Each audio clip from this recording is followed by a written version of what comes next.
Intra and Extra Dimensionals Part 2.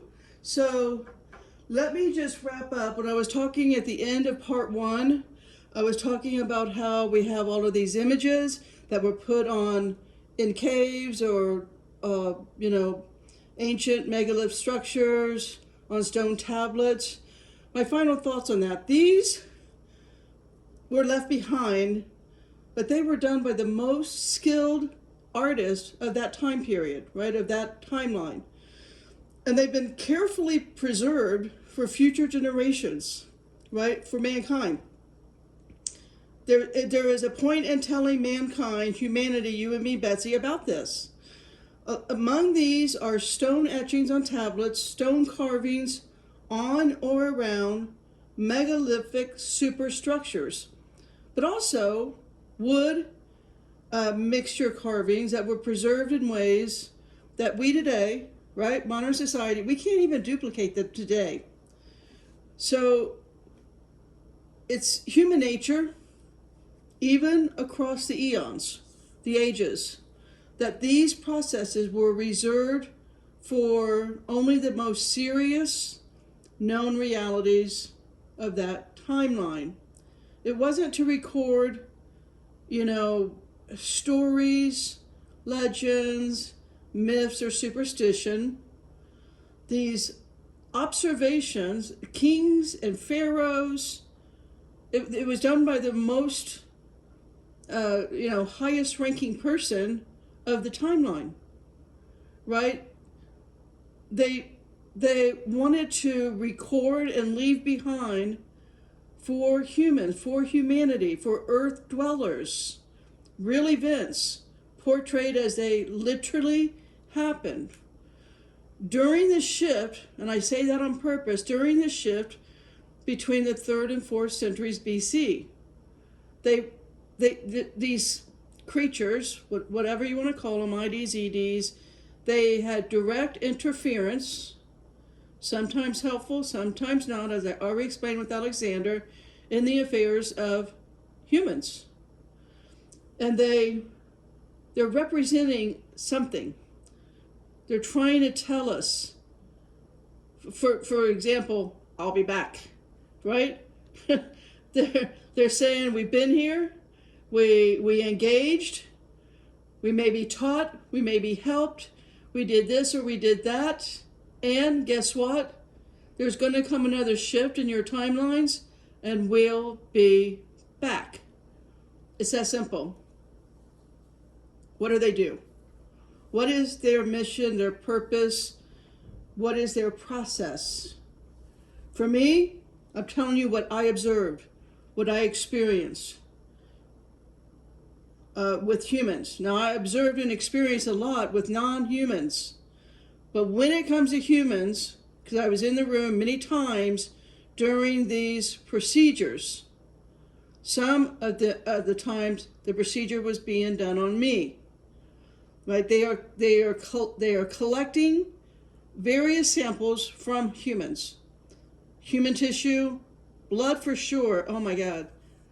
Blood is a big part of this, but so is the reproductive material. Sperm, ova, just a lot of different DNA. It's basically human material. And there are some species during these processes that are scanning your soul signature. So it's a collection. The true single purpose of these engineered events with the dimensionals goes directly to the end goal. The collection of human samples that the dimensionals could easily, I guess I'm going to say, they want to capture, maybe, is that the right word? I don't know. Maybe control would be a better word. They want to capture and control the elements of the abduction. In other words, all I can tell you, and I've seen, even to this day, I don't think I've seen many people and I don't go looking for abductee videos because I got better things to do. I'm just saying what I saw on the ships. I don't know that I've ever watched. I think one time, the last time I watched an abductee do a what do they call that, regression, right? A hypnotic regression. The last time I saw that happen was in 2021. This was before I was saved. Before Michael and Jesus came, healed me, and saved me. About 2 months prior to that, I was watching something on YouTube, and it was I had just watched. I think it was called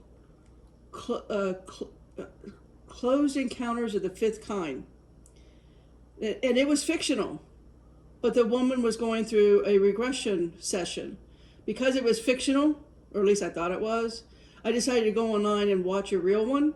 And when I did go online and watch a real one, the woman was so terrorized and so traumatized that her particular type, her frequency, that particular type of fear that was in her voice as she was recounting them taking stuff from her, off her, naked, on a stainless steel table. That's the worst part. That's why I can't get in the bathtub. 2 hellhounds showed up right here in my living room. Like right here at the bottom of my chair, 2 hellhounds were staring intently at the screen, thinking it was on my TV screen. It wasn't. It was here on my computer. They weren't looking at my computer. They were just trying to find the vibration. They wanted to feed on that vibration.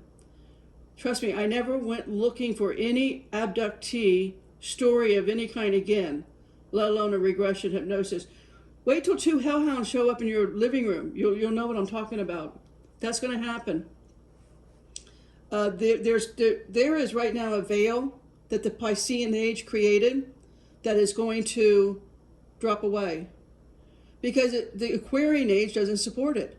It's a low vibration. But luckily, there's going to be a shift. You see what I'm saying?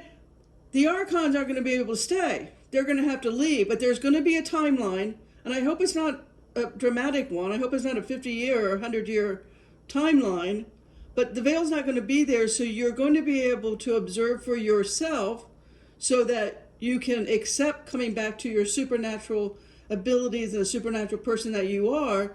That veil is going to be so thin that you'll walk down the street and you'll see the werewolves or the trolls or the gnomes or the fairies or the hellhounds, so on and so forth.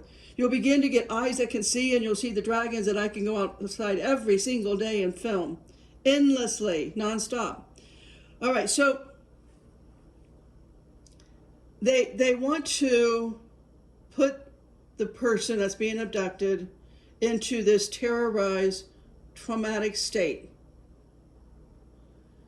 And because it's a level of control. It's so, I mean, when somebody is frozen in fear, it works good for the person that's extracting stuff, right? I mean, if you're not in a panic running around, they're trying to catch you, that you see the benefit there? I don't mean to laugh about it. I've been through it. I still go through the anxiety and the trauma because of it. So anyways, I'm saying all of that because at this point it's been going on for so long that the people that have experienced this will come together and it'll be a collective body of everybody saying the same story. And that's going to be a narrative that's going to serve what's coming. And again, the good and the bad are coming. The point is there's going to be enough of people in agreement, enough of, like every family will have one member, one person in their family, most likely, that can say, that happened to me. Identical, exactly. That's my story. That's my narrative. That's my trauma also. It's going to be that. Are you seeing the common thread? It's going to be the fact that your own family members went through it and they were so afraid and maybe so ashamed that this was happening to them that they didn't go to you. And then you're going to have empathy. the only reason I'm saying all this is I'm building a collective understanding and saying it's okay to talk. It's okay to talk about this because the supernatural is going to be the reality of the fact that there has always been going on since the dawn of time. They come and go. They leave for 1,000 years, 2,000 years at a time, but they always come back. We're going to find out about the true purpose of alien abductions. These incidents are not really alien abduction because that is not their true purpose, right? It's human harvesting. Like I said, there's something about us humans with a soul that they need. And we're going to have to talk about it. We got to understand it. We can't put our heads in the sand. That's not helpful. It's not going to do any good to say, no, you're lying. That's your belief. It's not my belief. That's not helpful. That's not a broad horizon, outside of the box, embracing everything. Jesus was never embraced. Everything that Jesus said, they hated. What do you mean cut off my hand? Are you kidding me? What do you mean pluck out my eye? I'm not plucking out my eye. What do you mean give away all of my money? What are you catching my point here? He was an avatar. He was saying stuff that no one wanted to hear. Guess what? They killed him. For the indoctrinated, it's going to be the same. Kill him, kill him, kill him. And I'm trying to, let's get out of the war mentality. All right? We don't, that's not what, common sense, peace, love for all.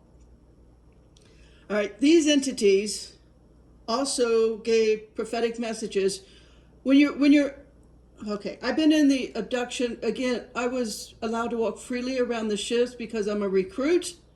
Yes, I had 3 hybrids put in me. Yes, I was, put on a table and stuff was taken. When it was done, I walked around and I watched what was going on. They put, after you're, fully traumatized, fully terrorized, then you're put into a room with a great big screen and you're given, here's your future, planet Earth. They show you cataclysmic events, prophetic messages about how we must avoid nuclear weapons, explain that major figures, and again, this is going to come about. I'm not saying I believe it. I'm telling you what their message is going to be because I watched it on the screens.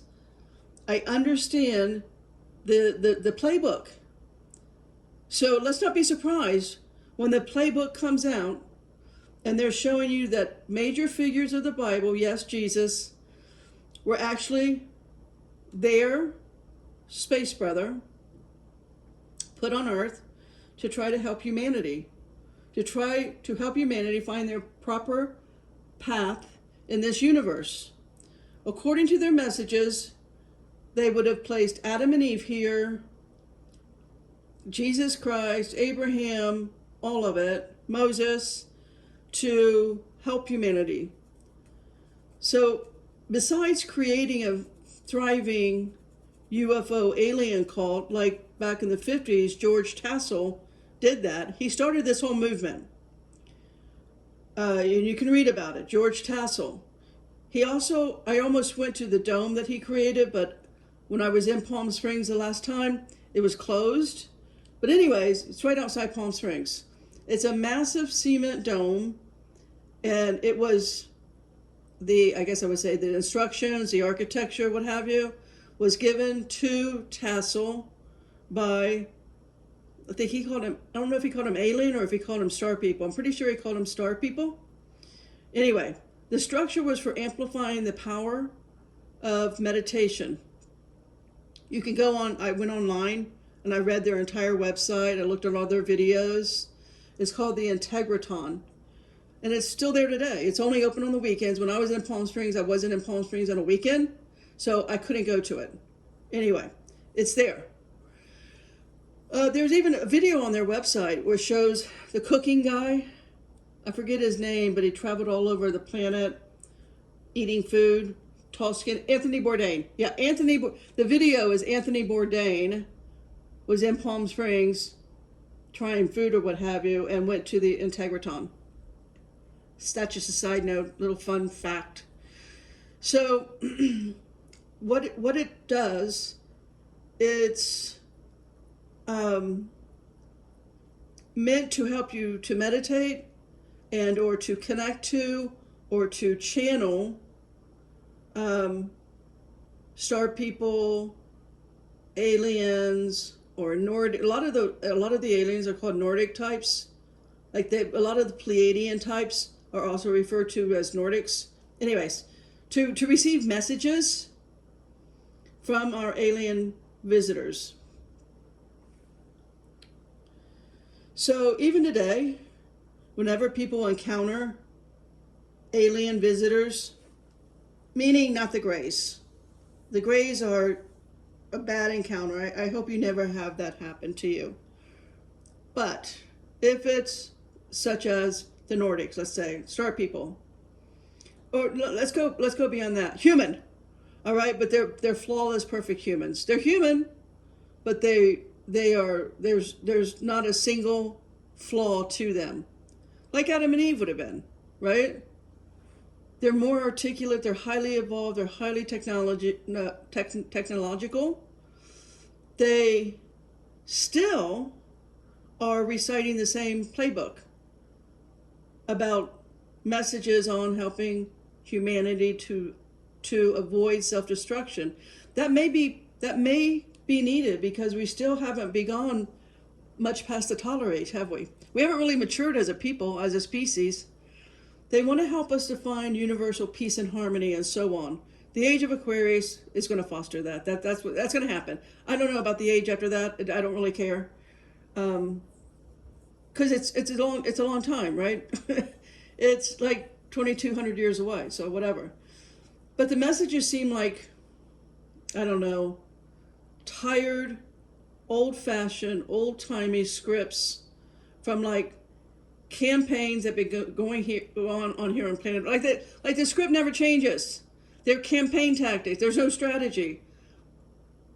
But I only say that because everybody will resonate with it. It will resonate to the collective psyche because so many of us have had this happen to us. Now I think that it could be that 50% of the people that had it happen think it was just a dream. Because there is the whole Men in Black thing. They do wipe your memory. That's real too. But I don't know about the younger, since I don't go looking for alien stuff. I don't know about the younger generation. I don't know about today's 20-year-old. I have no idea about that. It says low battery. I may have to wrap this up. My battery's going to run out. That's unfortunate. Okay. So anyways, let me finish my thought here. It could be this whole campaign is going to, it's been the same all along because it's in the universal collective psyche. It's a universal expectation, and it's one that we're comfortable with enough because it's been in Hollywood, right? TV movies and Hollywood and pop culture and it started with the Twilight Zone, for heaven's sakes. It's almost so common as to be maybe benevolent, good, maybe even paternalistic. So I talked about George Maxwell. I'm gonna wrap this up before I just run out. But I talked about George Tassel. He was like the founder of the beginning of this whole kind of cult with the alien space brother thing. Next came Billy Meyer, a Swedish guy. So you can look into the Billy Meyer work. And I'm going to say bye for now. Potter out.